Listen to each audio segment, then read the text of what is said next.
Olá, seja muito bem-vindo, eu sou Frinéia Chaves, você está ligado na TV Universitária e começa agora mais uma edição do programa UFO no Plural.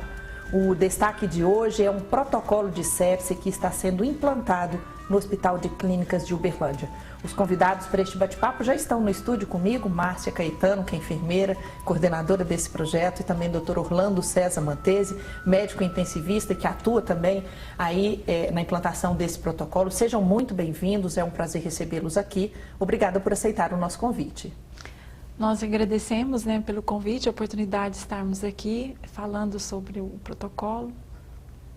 Eu agradeço e repito as considerações. Ok. Muito obrigado. Por que o Hospital de Clínicas teve essa iniciativa de implantar o protocolo de sepse? Primeiro porque é uma realidade para nós, crescente, progressiva e que exige uma tomada de posição, começando por um programa, um projeto administrativo que reverte em benefício do paciente. E a sepse a gente pode considerar uma doença? Sim, a sepse é considerada uma nosologia, uma síndrome, que precisa ser diagnosticada precocemente, para que não evolua para estágios mais graves. Uhum. E o objetivo da implantação desse protocolo é justamente identificar os casos de forma precoce? Sim, a implementação do protocolo, o objetivo principal é esse, é o diagnóstico precoce e o tratamento precoce. Uhum. O que causa essa síndrome? Bom, múltiplas causas. A infecção é um dos principais, mas não o único agente, a infecção.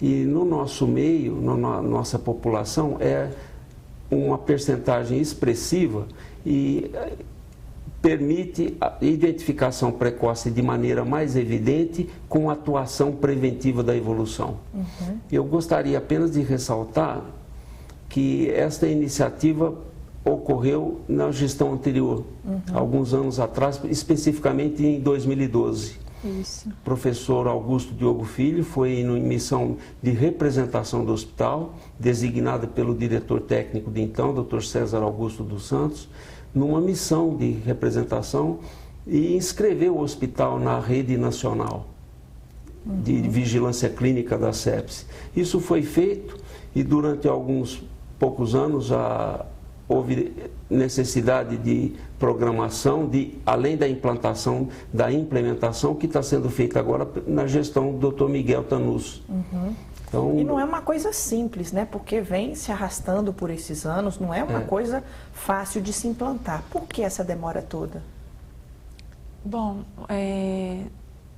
primeiramente nós precisávamos de ter alguém para sensibilizar, que sensibilizasse mesmo com a causa para abraçar esse projeto, E não é um trabalho simples, porque você tem que adequar as estruturas do hospital para esse protocolo, tem que capacitar e treinar as equipes, tanto de enfermagem, tanto equipe médica para esse reconhecimento. E os demais setores envolvidos, laboratório, farmácia, CCIH. Então, isso demanda um certo tempo, E quando vocês falam dessas adequações, isso depende de espaço físico, isso depende de pessoal, e isso depende de recursos financeiros, então esbarra numa série de dificuldades, é por aí? Eu diria que começa dependendo da vontade, da decisão em fazer. A partir daí, os critérios, os itens levantados pela Márcia são todos pertinentes à necessidade de espaço físico, material, insumos, financiamento, equipe treinada, capacitada e uma decisão de manter o programa permanentemente. 24 horas por dia, todos os dias da semana e todos os dias do ano. Caso contrário, nós não poderíamos chamar de um programa de vigilância clínica com a expectativa de causar impacto na taxa de ocorrência e na taxa de evolução para a morte. O senhor falou uma palavra aí, vontade. Como é que vocês percebem a adesão do público que hoje está trabalhando na área médica, na área de enfermagem ou na área técnica, está todo mundo entusiasmado? Eles conseguem perceber a importância desse protocolo, desse programa para salvar vidas? Sim, através do trabalho que eu estou realizando com a capacitação, eu tenho conseguido ver a motivação dos profissionais, né? Quando a gente leva para eles o assunto, alguns ficam surpresos em ver que é um assunto grave, que demanda, né, assim, um olhar diferenciado e que às vezes os profissionais sabem que aquilo existe, mas passa às vezes despercebido, né? Então, eu estou satisfeita com as capacitações que estamos realizando no hospital, com a equipe médica, de enfermagem, no geral, no laboratório, porque eles estão mostrando-se interessados em realizar o trabalho, em fazer parte dessa equipe que está realizando esse trabalho, né? Para a gente... numa causa muito importante, né? Num trabalho que é mundial. Ainda na sua fala, eu vou destacar a palavra vigilância. É um programa de alerta, doutor? Exato. É um programa de monitoramento de uma determinada condição, no caso, uma doença, e que exige critério para identificação uniforme por todos os envolvidos. Além da identificação, as medidas preventivas e terapêuticas imediatas, preventivas de complicação e tratamento da causa e, eventualmente, das consequências. Isso exige uma postura sistemática, discutida com toda a equipe, padronizada e mantida permanentemente. Isso se chama vigilância e exige um monitoramento. O senhor falou na questão de critérios para identificar. Então, em se tratando de uma síndrome, de uma doença, tem sintomas claros? Ele apresenta, né, sinais e sintomas comuns a outras doenças, né? Talvez por isso a dificuldade de identificação, que é uma taquicardia, né, o coração acelerado, uma dificuldade respiratória, aumentos nos leucócitos, né, nos glóbulos brancos, manifestações clínicas mesmo de um processo inflamatório, febre, né, ou manifestações clínicas e laboratoriais, né, Márcia? Existe todo um cenário, um figurino que o paciente experimenta para ver se se adapta ao diagnóstico ou não. Como ele é muito dinâmico, progressivo e requer interpretação com tirocínio, com grau de suspeição à beira do leito, fica muito difícil abordar especificamente. O que nós podemos salientar é que a necessidade de elaboração do protocolo, ele não é único nas diferentes pontos de atenção no país, no mundo, são particularizados pela equipe na ponta e pelo paciente que apresenta a condição. Então, esse protocolo, como inúmeros outros, eles dependem do sucesso deles prosperarem, né, do envolvimento do profissional da ponta. Vejam. E aí a gente fala de quem atua lá no pronto-socorro, que é a porta de entrada do HC? Exato, Frinéia. Por exemplo, não é uma condição nova.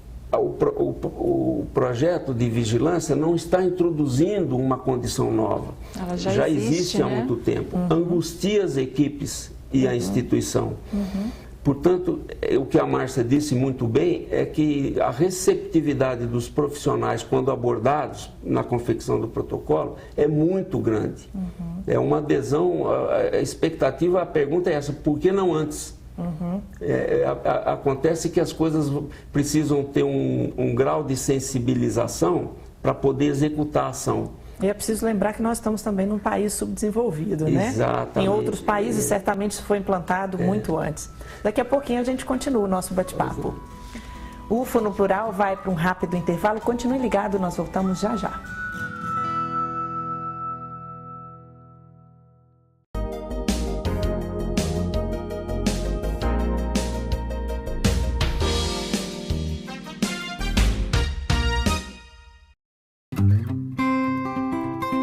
Um local perfeito para encontrar com os amigos, curtir uma boa música, apreciar pratos e bebidas típicos, é também ideal para comprar quitandas e artigos de decoração. O Mercado Municipal de Uberlândia é um ponto tradicional, localizado no coração da cidade.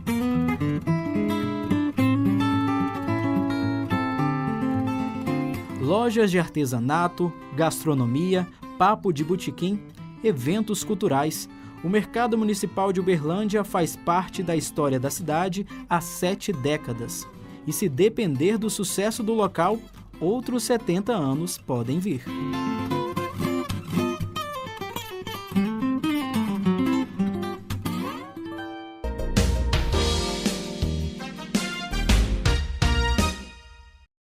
www.comunica.ufo.br O portal de notícias da Universidade Federal de Uberlândia. Envie uma notícia. Divulgue seu evento. Envie um comunicado. comunica.ufo.br UFO no Plural está de volta, hoje falando sobre o protocolo de sepse que está sendo implantado no Hospital de Clínicas de Uberlândia. No bloco anterior, nós falávamos da questão do por que não antes. Eu gostaria que vocês destacassem o que os estudos mostram. Aqui no Brasil, por ser um país subdesenvolvido, a mortalidade é maior? Alguns estudos têm demonstrado, estudos em várias UTIs brasileiras, um último recente que eu abordei, que eu li, eu tive a oportunidade de ler, o Brasil está com uma mortalidade de 67%, né? Ficando à frente da Argentina, da Índia. Então, a gente vê que alguma coisa precisa ser feita, né? E uma coisa que é importante lembrar aqui devido a essa nossa alta mortalidade, o Conselho Federal de Medicina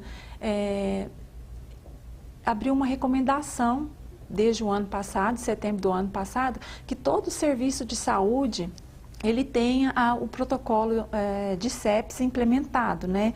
E também a capacitação dos profissionais médicos e os demais a equipe multiprofissional para esse reconhecimento e tratamento precoce da sepse. Nesse sentido, então, o HC foi pioneiro, né? Porque ele conseguiu começar a implantação antes da recomendação do Conselho Federal, é isso? Eu diria que existe uma sensibilização progressiva, com resoluções, orientações de entidades representativas em nível internacional. Essa vigilância clínica da sepsis, com elaboração de ferramentas como protocolo, etc., é uma iniciativa de décadas em nível internacional. Nós estamos inseridos, estamos recentemente nos inserindo num desses projetos de vigilância clínica da sepsis, que tem como objetivo comum a identificação precoce, o combate às complicações e com impacto na taxa de morte. E nós temos, simultaneamente, um preço a pagar pela eficiência da medicina como um todo. Porque com a sobrevida dos pacientes imunodeficientes que faleciam antes, até idosos, a própria estimativa de vida do brasileiro, que cresceu bastante, né? Aumento de trauma, pacientes vítimas de trauma, todos esses fatores confluem para aumento da sobrevida e exposição desses indivíduos em condições subótimas às infecções e desenvolvimento maior, de sepsis. Então, é previsível que o desafio vai aumentar e o desastre cada vez maior se não for feito nada. Independentemente de o Hospital de Clínicas estar à frente ou não de outras unidades de saúde, eu acho que chegou a nossa hora. Então, é o nosso desafio, é esse momento. E nisso tem o destaque da coordenação e execução da enfermeira Márcia no processo. Ô Márcia, esse projeto ele tem alguma parceria? Ele tem a parceria com o ILAS, né, que é o Instituto Latino-Americano de Sepse, que é uma instituição não governamental, que presta auxílio aos hospitais que aderem à campanha, né? Eles dão ali um treinamento, né, um auxílio de consultoria, técnico, né? Um suporte técnico, uma consultoria, né, para a implementação do protocolo. Porque, assim, o protocolo, ele exige algumas coisas que precisam ser adequadas, que você tem que estar seguindo, né? E ele é um protocolo gerenciado, que é cobrado, né, de quem que está executando ele. O senhor destacou aí a questão dos idosos. Então, existem públicos que estão mais suscetíveis a contrair a sepse? Sem dúvida, Friné. E que público é esse, doutor? São, como citado, os idosos, extremos, os imunodeficientes, né? primários ou secundários, os pacientes que têm comorbidade, doenças crônicas debilitantes, doenças degenerativas neurológicas e vítimas de trauma, de acidentes devastadores, que por si só já representam uma causa para a sepse. Mas assim... Não precisaria da infecção, mas o binômio é cruel, porque há o acidente devastador e, geralmente, infecção oportunista. São os politraumatizados, né? Aqueles que quebram quase tudo, né? E isso gera uma população frequentadora do hospital regular, recorrente, expondo-se às infecções no hospital com germes multiresistentes, o que agrava ainda mais a situação. E é causado por quê? É vírus, é bactérias, é fungo? O que causa a sepse? É um conjunto disso tudo, bem tudo citado. Isso, né? A gente costuma lembrar das bactérias porque são mais facilmente reconhecidas e tratadas, mas há uma infinidade de agentes infecciosos de diversas naturezas, agentes traumáticos não infecciosos, causando a sepse. Então é uma múltipla causa. Por isso que é síndrome. A definição de síndrome em medicina pressupõe múltiplas causas desembocando num quadro clínico inespecífico. Sim. E para identificar, aí o que o senhor acha que pesa mais? É a análise clínica? É o olhar do profissional da saúde? Clínico. Ou é a contribuição do laboratório por meio de exames? As duas coisas, sendo que precede a suspeita clínica. Sim. O grau de suspeição, o tirocínio clínico que motiva a solicitação do exame e a detecção laboratorial precede. Então, se houver um grau de suspeição bastante sensível, a chance de deixar passar um caso sem diagnóstico é pequena.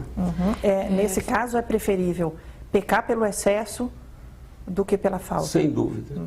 Ok. Frinéia, só quero ressaltar que qualquer um pode ter sepse. E isso pode começar em casa? Pode. O paciente que está em casa, ele pode ter uma sepse, né? Porque muita gente confunde sepse com infecção hospitalar. São coisas distintas? Sim, são coisas distintas. Okay. É importante lembrar isso. Então, daqui a pouquinho a gente continua o nosso bate-papo. O UFO no Plural vai para mais um intervalo. Continue ligado, nós voltamos em instantes.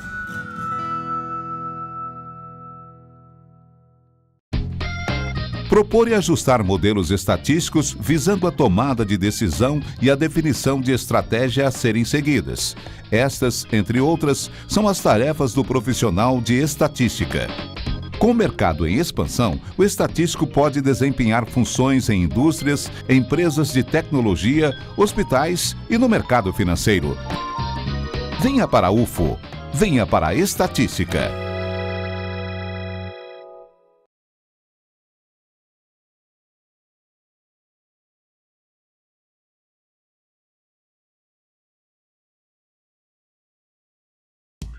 A Universidade Federal de Uberlândia oferece um novo canal de comunicação para a sociedade. O portal comunica.ufo.br. De volta com o terceiro e último bloco do programa UFO no Plural. O bate-papo de hoje é sobre o protocolo de sepse que está sendo implantado no Hospital de Clínicas de Uberlândia. Márcia, no bloco anterior, você disse que a sepse é uma doença que pode ser contraída em casa, mas acaba que o paciente vai parar no hospital. Dentro do hospital, há setores que podem contribuir para complicar, para fazer com que essa doença evolua de forma mais rápida? Antes de eu responder essa pergunta, só voltando em casa, é importante realizar um trabalho com o público leigo, né? Com o público leigo, para eles reconhecerem esses sinais e sintomas.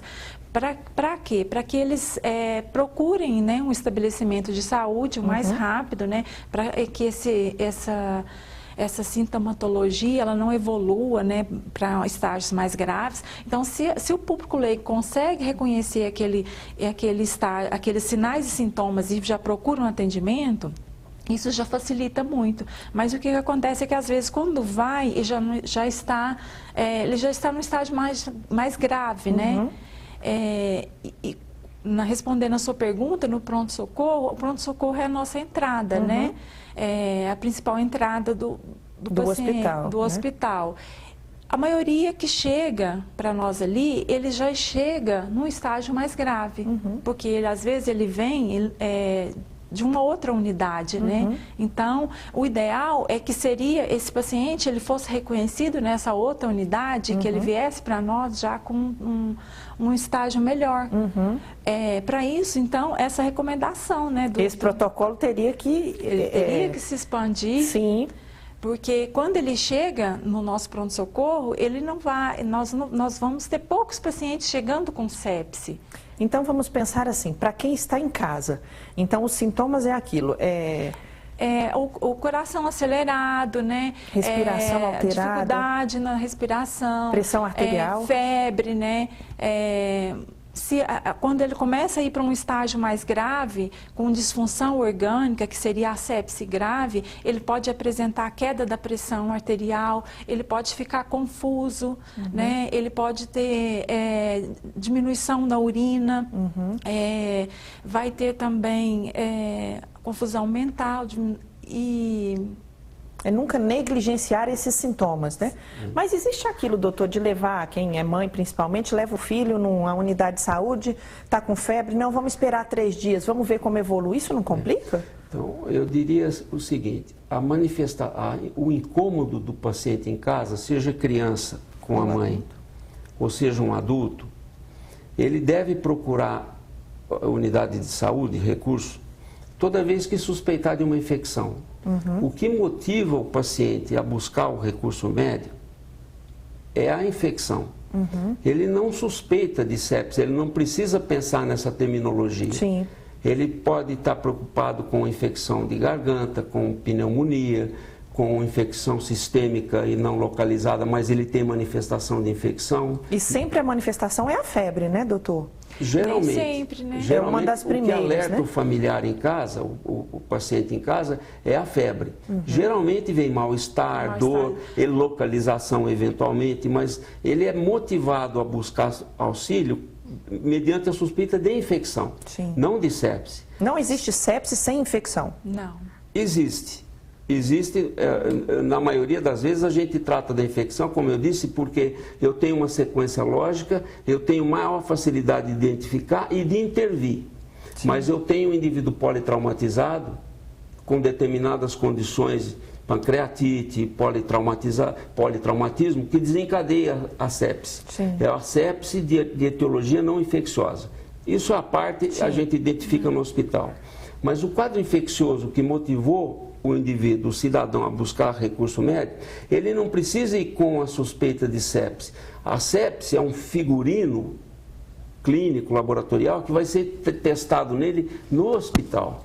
O profissional, a equipe de saúde é que vai procurar vestir nesse paciente, com suspeita ou confirmação de infecção, se cabe o figurino de sepse. O paciente não precisa se preocupar em pensar nisso. Nem lembrar desse nome. Infecção, corre para uma unidade de saúde.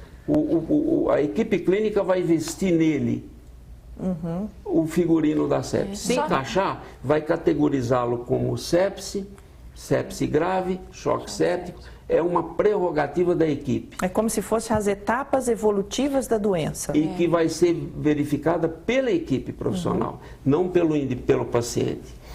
Mas é muito importante que ele se mobilize logo, porque quanto mais rápido ele chegar com infecção, e reconhecido, feito o diagnóstico e iniciado o tratamento, menor a chance dele evoluir para sepse.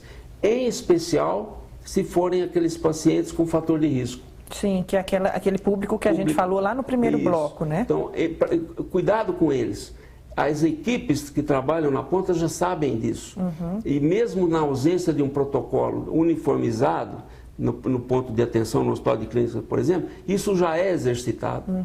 Então, a ideia é ordenar, sistematizar e tornar isso de maneira mais fácil, ser medida,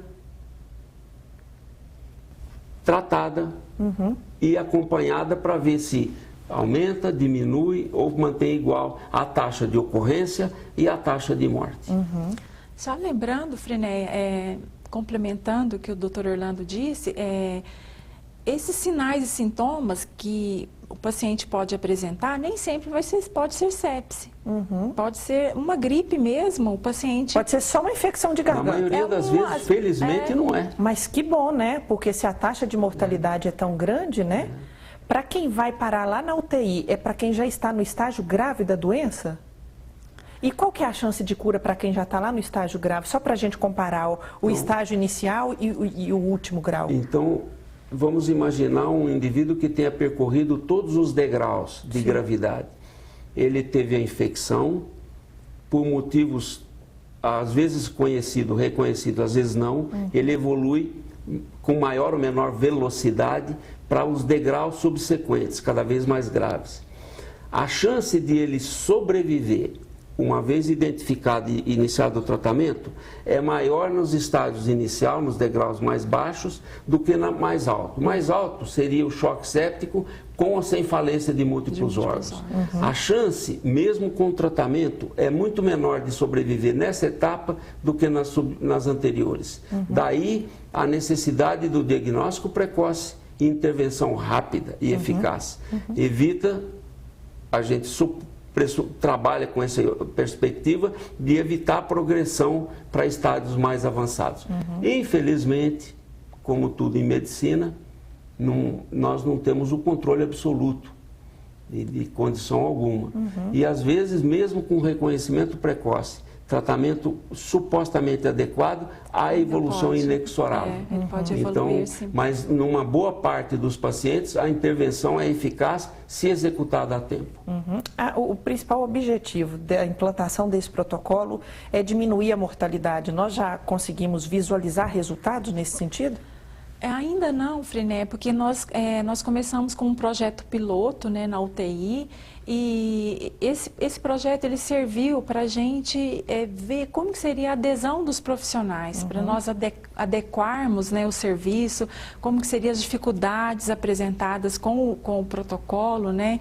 Então, o projeto serviu para isso. A partir de agora, então, assim, após a capacitação das equipes, né, o protocolo já na UTI ele já está funcionando. Por que essa capacitação?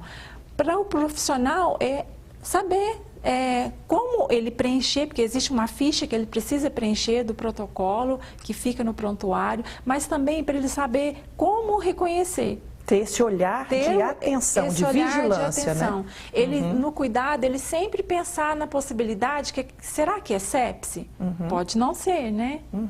E vamos torcer para que em breve a gente tenha esses números e que vocês possam voltar aqui para destacar para a gente o quanto que esse projeto avançou. Você me permite um comentário final de minha parte? Sim. O protocolo está sendo elaborado e antes dele ser oficialmente implantado, ele precisa ser validado. A validação, para que o documento seja chamado de protocolo, exige validação de autoridades. O CRM, por exemplo, promotoria, diretoria do hospital, isso... Até o Ministério da Saúde.